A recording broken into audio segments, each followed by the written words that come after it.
Assalamualaikum warahmatullahi wabarakatuh.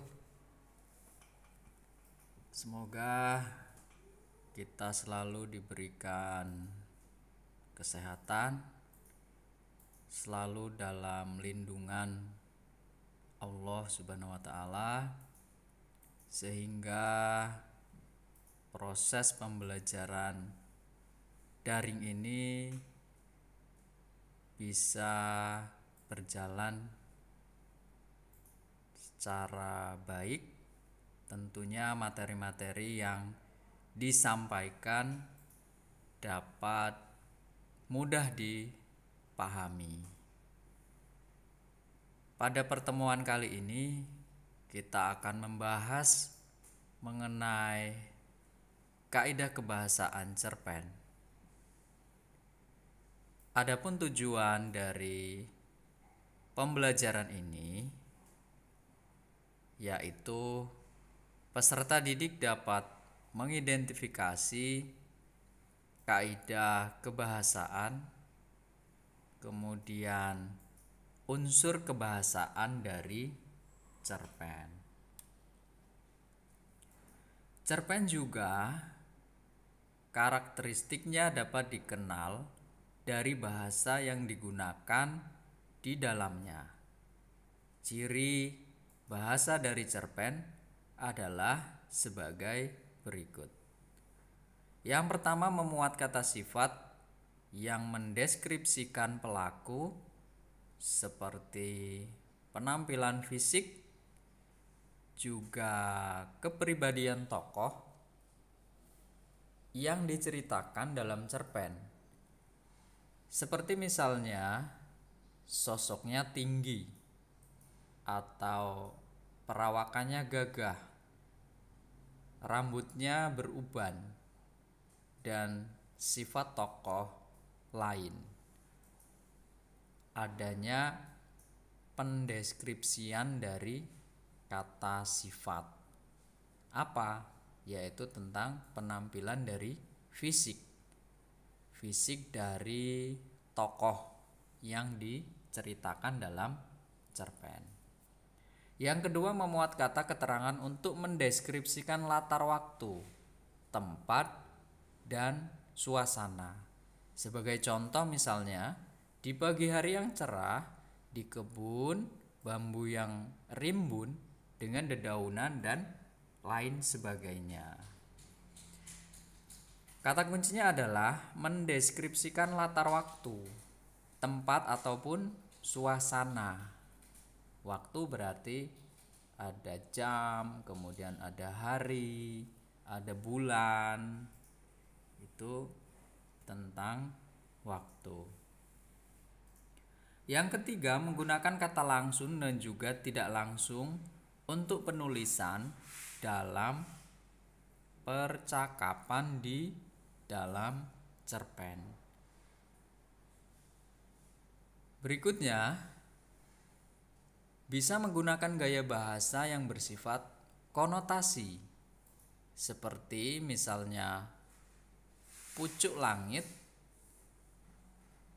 memanggang bus, bajing loncat, dan mulut terminal. Itu adalah kata kias, makna yang tidak sebenarnya. Bila yang sebenarnya adalah maksudnya adalah denotasi.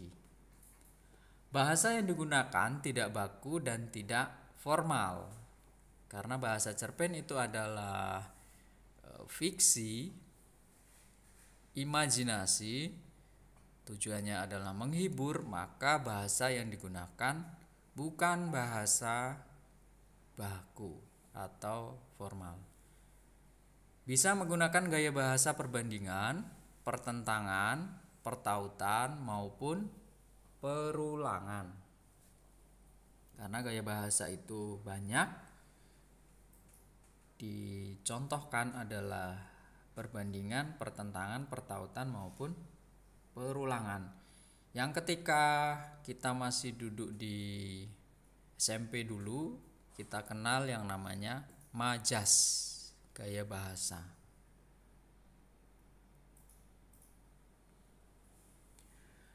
Menganalisis unsur pembangun dalam cerpen. Unsur intrinsik adalah unsur-unsur yang membangun karya sastra dari dalam. Unsur inilah yang membuat cerpen hadir sebagai sebuah karya sastra. Unsur-unsur intrinsik mencakup hal-hal sebagai berikut. Dalam sebuah cerpen itu terbentuknya cerpen itu ada dua. Ada intrinsik dan ekstrinsik. In itu dari dalam. Sedangkan X itu dari luar. Yang pertama tema. Tema adalah ide pokok yang mendasari suatu cerita. Cerpen dapat terbentuk itu harus ada dasarnya yang mendasari sehingga cerita itu dapat berkembang mengalir. Itu harus ada tema. Yang kedua alur. Alur adalah susunan peristiwa atau kejadian yang membentuk sebuah cerita. Alur dibedakan menjadi 3, yaitu alur maju, mundur, dan alur campuran. Alur bisa dikatakan jalan cerita.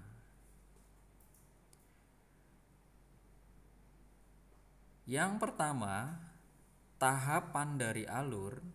Alur merupakan urutan peristiwa yang membangun seluruh cerita. Tahapan alur adalah sebagai berikut.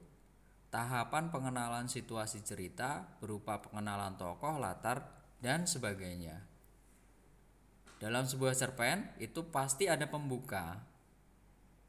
Sebelum mengalir cerita itu, maka ada yang namanya pengenalan. Tahap yang kedua pemunculan masalah atau konflik. Yang ketiga tahap peningkatan perkembangan atau konflik. Yang keempat tahap puncak konflik atau kata lainnya adalah klimaks.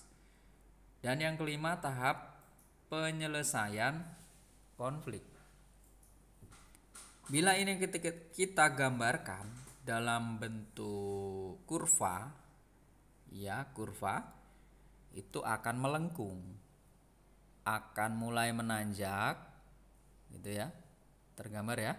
Kalau kita tarik sebuah garis kurva, itu akan nanjak, kemudian terus sampai titik puncak, kemudian melengkung ke bawah lagi, seperti setengah lingkaran, ya. Yang kecil penokohan merupakan cara pengarang menggambarkan dan mengembangkan karakter, sifat tokoh dalam cerita. Karakter tokoh dapat dijelaskan secara langsung, kata lainnya adalah analitik, dan tidak langsung atau dramatik. Beda antara tokoh dan penokohan. Bila tokoh itu adalah orangnya, sedangkan penokohan itu adalah karakteristik. Terima kasih untuk pembelajaran kali ini. Jadi sampai pada unsur intrinsik yang membangun, tapi baru unsur intrinsik juga belum tuntas semua, baru sampai C, penokohan. Video ini akan terus berlanjut, jadi silahkan dipahami. Bila nanti kurang jelas bisa menanyakan langsung atau di komentar di bawah juga tidak apa-apa, karena kalau ditanyakan langsung untuk yang mengakses yang lain di sini adalah Bapak Ibu guru, peserta didik yang lain dimanapun berada, nanti bisa langsung komen di bawah video saja. Demikian yang bisa saya sampaikan, semoga bermanfaat. Saya akhiri. Wassalamualaikum warahmatullahi wabarakatuh.